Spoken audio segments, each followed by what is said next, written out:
Good morning সবাইকে। এখন বাজে 11টা। আজকে এখান থেকে আমি ব্লগটা শুরু করলাম। আজকে মুখে স্মাইলটা দেখেছো আমার, মানে একদম এক হাত স্মাইল। কেন? কারণ আজকে আমরা পুরী যাচ্ছি। তো অনেক দিনের ধরেই প্ল্যানটা হয়েছিল যে পুরী যাব। তো আদির জন্য সময় হয়ে ওঠেনি বা সুযোগ হয়ে ওঠেনি, সবারই অফিস থাকে, ছুটির একটা ব্যাপার থাকে। তো আজকে ফাইনালি 7th জুন আজকে আমরা পুরী যাচ্ছি।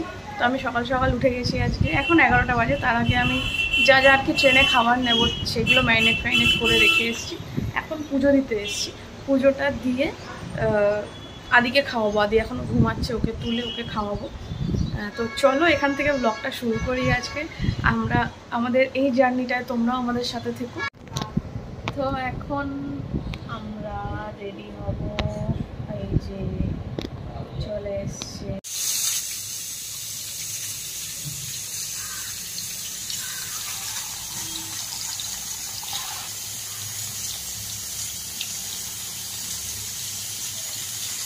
এখানে আমি পকোড়া ভাজছি আর আদির ভাত হচ্ছে এখানে দুপুরের লাঞ্চ।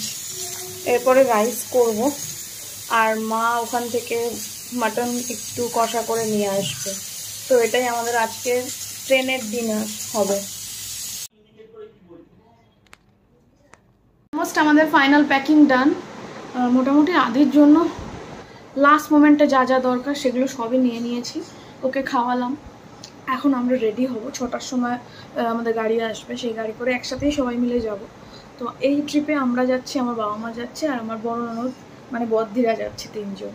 তো এখন আর বাড়াচ্ছি না ব্লগটা, আমি রেডি হয়ে গাড়িতে ওঠার সময় দেখা হচ্ছে তোমাদের সাথে।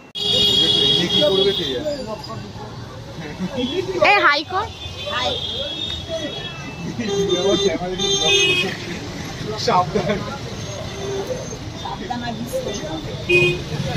তো আমাদের এতগুলো ব্যাগ হয়েছিল, মানে মোট 8টা না 9টা ব্যাগ হয়েছিল লাগেজ মিলিয়ে। তো সব মিলিয়ে আমরা যখন গাড়ি ছাড়লো তখন 6টা কমে গেল, আর আমরা মোটামুটি 7টার মধ্যে পৌঁছে গেছিলাম। তো কথা বলতে বলতে আমরা পৌঁছেও গেলাম। এখানে মা বাপিরা সব দাঁড়িয়ে আছে, আর ওর তো বিশাল আনন্দ, আমি কখন গাড়িতে ঘুরবো। তো এইভাবে আমাদের ট্রিপটা শুরু হয়েছিল। তো ট্রেনে ওঠার সময় আমরা কিছু রিলস ভিডিও, কিছু ফটোশ্যুট করছিলাম, যা হয় আর কি সবাই মিলে ঘুরতে গেলে। তো এরপর আমরা ট্রেনটা তো নো ডাউট খুব ভালো ছিল, খুবই ভালো ছিল, মানে যেমনি পরিষ্কার ছিল তেমনি সার্ভিস ছিল, এক ফোঁটা নোংরা ছিল না। এখন হকাররা জল টল নিয়ে এসেছিলো, বাট তারপরে ট্রেন ছেড়ে দেওয়ার পরে মোটামুটি কেউই ডিস্টার্ব করেনি। তো আমরা বাড়ি থেকেই চা করে নিয়ে গেছিলো মা, ফ্ল্যাক্সে করে। তো আমাদের আর চা কিনতে হয়নি। আর শালিমারে সেরকম কিছু স্টেশনে পাওয়াও যায় না, খুব অড জায়গা। এই যে বাপি এখানে চা বের করেছে চা খাওয়ার জন্য, চায়ের কাপ, গ্লাস সব নিয়ে গেছি আমরা। তো এরপরে আমাদের পকোড়া, চিকেন পকোড়া বাড়ি থেকে বানিয়ে নিয়ে গেছিলাম। চিকেন পকোড়া, স্যালাডটা বড্ড ট্রেনেই কেটেছিল। পকোড়া আর স্যালাড খাওয়া হচ্ছিলো চায়ের সাথে। তো মোটামুটি 10:30 নাগাদ আমরা ডিনার করতে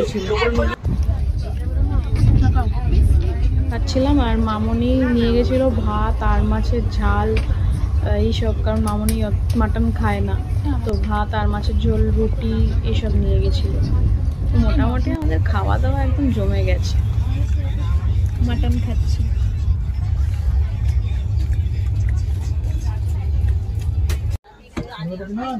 এরপর আদি ঘুমিয়ে গেছিল, ওকে আগে ঘুম পাড়িয়ে দিয়েছিলাম, কারণ পরে যদি না ঘুমাতে পারে। ওর খাওয়ারও নিয়ে গেছিলাম, ও খেয়ে দিয়ে ঘুমিয়ে গেছে। তো রাত্রিবেলা সব বন্ধ করে দিয়ে আমরা শুয়ে পড়েছিলাম, কারণ পরের দিনকে 7টায় দেখাচ্ছিল ট্রেন, মানে একটু লেট ছিল ট্রেন, 7টায় পৌঁছাবে 7টার সময়।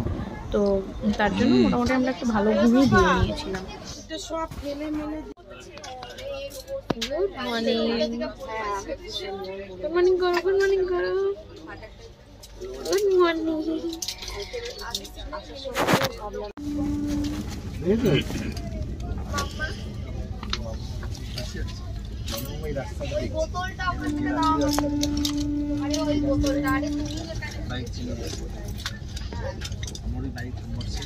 জলের বোতল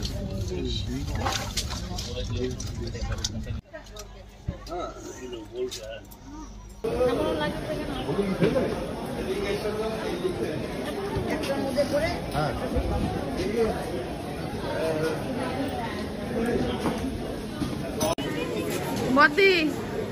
গুড মর্নিং। সব উঠেছে, গুড মর্নিং। হোটেলের উদ্দেশ্যে রওনা দিচ্ছি, তো চলো আমাদের সাথে দেখা যাক। আদির তো হেভি মজা, মোটামুটি ট্রলি করে ও একদম হেলতে দুলতে স্টেশন থেকে বেরোচ্ছে, লম্বা দিয়ে নিয়েছে। তো আমরা এখানে অটো স্ট্যান্ডের অটো স্ট্যান্ডে ওয়েট করছি, যে গাড়িওয়ালার সাথে কথা হয়েছিল, এখান থেকেই আমাদের হোটেলের জন্য আমরা রওনা দিয়েছি। তো নেক্সট পার্টে তোমাদের হোটেল আর কোথায় কী, তো নেক্সট ভিডিওটা পরের পার্টে দেখতে পারবে। ততক্ষণ আমার চ্যানেলটাকে সাবস্ক্রাইব করে দিও আর লাইক কমেন্ট শেয়ার করে দিও। আজকের মতো টাটা।